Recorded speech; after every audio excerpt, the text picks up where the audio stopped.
Olá, pessoal! No vídeo de hoje nós vamos falar um pouquinho sobre trigo, mais especificamente sobre o glúten. Muitas pessoas me trazem essa dúvida se de fato ele é inflamatório ou não, e a ideia desse vídeo é que você saia daqui entendendo de fato tudo sobre o glúten, sobre o trigo e também fazendo as suas próprias escolhas com relação ao consumo do mesmo. Por volta da Revolução Neolítica, tá? Onde a gente teve a entrada do cultivo de grãos, né? Antes era só a caça de animais, e daí nesse momento a gente tem o cultivo de grãos, né? E o trigo foi um desses cereais.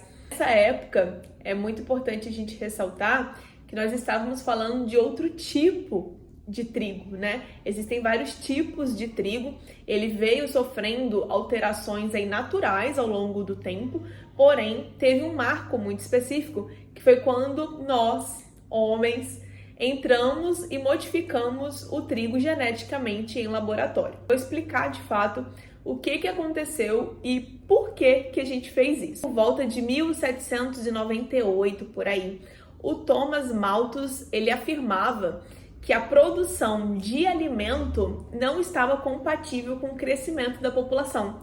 Então ele alegava que em algum momento a população ia passar fome, porque a demanda não estava sendo suprida. E isso era um terror que existia naquela época. A gente sabe hoje em dia que essa teoria foi quebrada, mas fiquem com essa informação, porque é uma informação importante. Vários produtores de trigo da época, Estados Unidos e México, teve uma era aí em que aconteceu uma infestação de praga, de gafanhoto, e detonou boa parte da produção.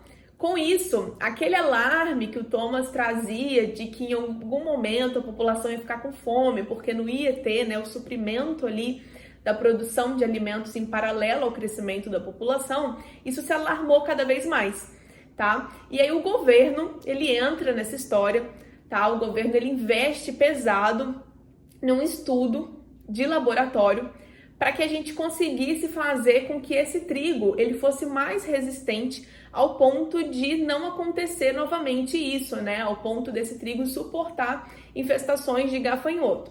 E aí quem entra na jogada é o Norman. O Norman é quem conseguiu inventar uma forma de deixar o trigo mais resistente.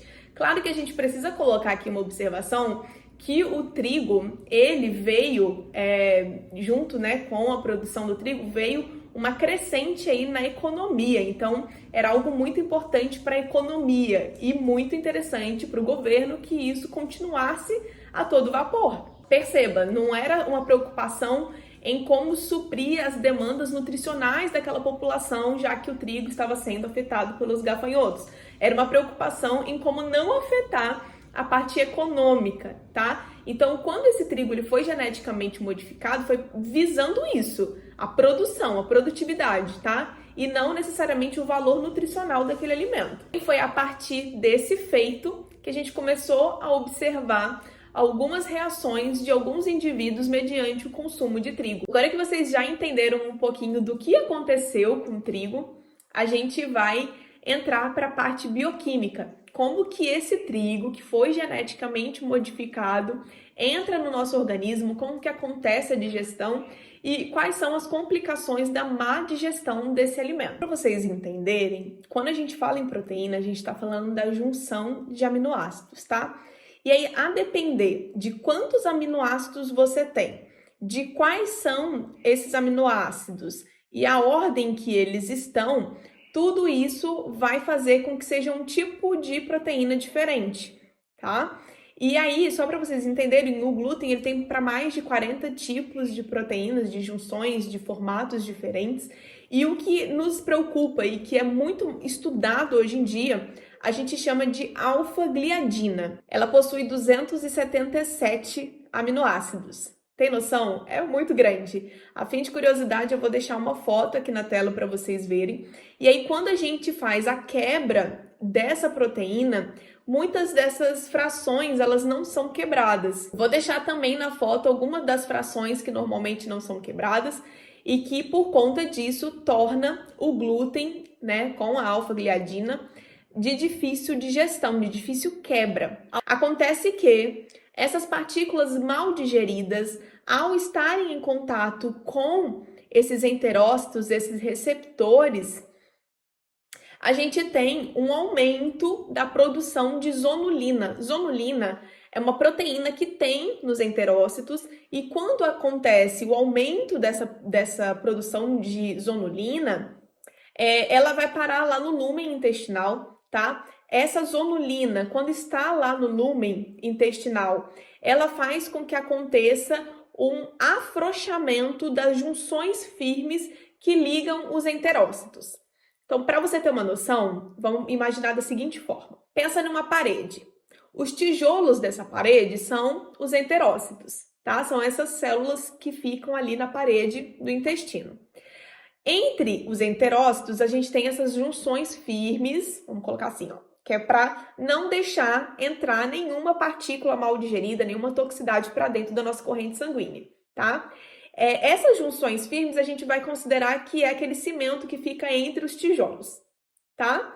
E a parede, ela é rebocada, correto? Esse reboco a gente vai colocar aqui como sendo a mucosa que tem também lá no nosso intestino, que também é responsável por proteger, né? Criar uma barreira aí para proteger o nosso sangue, o nosso organismo de entrar o que não deveria entrar. Todas essas junções firmes, elas afrouxam. A gente tem a entrada de partículas mal digeridas, né? De alimentos mal digeridos e também de toxinas. Tudo aquilo que não era para entrar no nosso sangue, que era para passar direto, ir para o intestino grosso e a gente defecar. Quando essas partículas mal digeridas entram na nossa corrente sanguínea, quando a gente tem essa abertura do nosso intestino, os nossos anticorpos são acionados, porque eles entendem que está entrando um intruso, alguém que não era para entrar. O aumento desses anticorpos e da produção desses anticorpos, a gente entra num estado inflamatório.